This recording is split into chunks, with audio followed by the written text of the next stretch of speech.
Hey Flower Tribe, it's Kelly Lehman from Cranberry Fields Flower Farm and my dog Lucy, and we're out by my pollinators garden. And I wanted to show you some ways that I attract butterflies to my garden.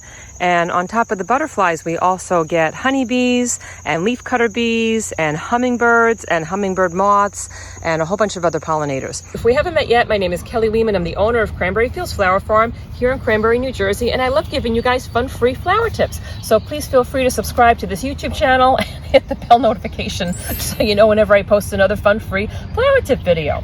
So let's dive right in. So the first thing that I did was I planted plants that attract the pollinators, and one of those plants is called the butterfly bush. So that is what this gal looks like over here. Super easy to grow in your gardens, and I basically just prune this gal back at the end of winter, early spring, because all these beautiful stems come in on new growth, and then it gives beautiful blooms like this. So super easy to grow, and you don't even have to prune it back if you don't want to. And another plant that pollinators love is echinacea. So this is a super easy flower to grow too, and it self-seeds itself. So a lot of times these plants will spread out in my garden each year, and I'll just get more and more plants every year. And then one of the most important plants that I have back here is milkweed. So monarch butterflies love milkweed. It is their #1 host plant, and you will find that they lay their eggs here. They wind up just hanging out in this garden nonstop because of the milkweed that's planted here. So if you have an opportunity to pick up a milkweed plant, know that if you put it in your garden and it gets established, it will also self-seed. I think I basically bought like 1 or 2 of these milkweed plants last year, and it's self-seeded. I think I have about 70 of them right now. So just know that they may take over your garden, but I leave them in place even though they're taking over some of my hydrangeas now, because I want to have those monarch butterflies every year.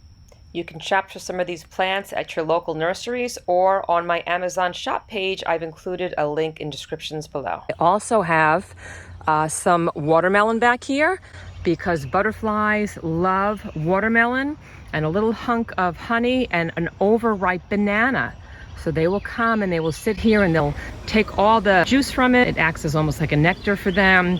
And I have a little bit of water in the bottom because I don't want to have a ton of ants crawling over them. So the water on the bottom of this little dish acts as almost like a little bit of a moat. But I'll make sure that I bring this inside at night because I don't want to attract the animals like raccoons that might come out once they smell that food. So I'll get rid of those.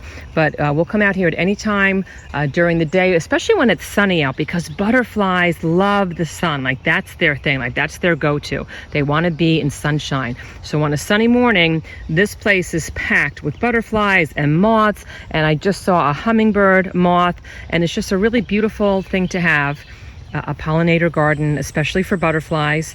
And those are some of the flowers that I grow here. But I also know that zinnias will attract butterflies, and marigolds, they also love them. So once you plant those choice plants in your garden and you kind of get them started off with a little bit of, this fruit to kind of get them used to coming to you, chances are they're going to come back year after year.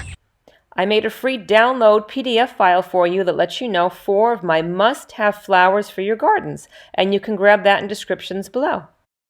Thank you so much for joining us in this video, and please feel free to come over to my Kelly Lehman's Flower Tribe Facebook group and say hi over there. And it's a great place where gardeners from all over the world are posting garden questions and they're answering each other. It's a terrific place for garden enthusiasts to hang out. And please also say hi to us over on our Cranberry Fields Instagram channel. And please let me know where you're viewing this from in this great, big, beautiful world. I love to see how our flower tribe is growing around the globe each week. And I will see you in the next video.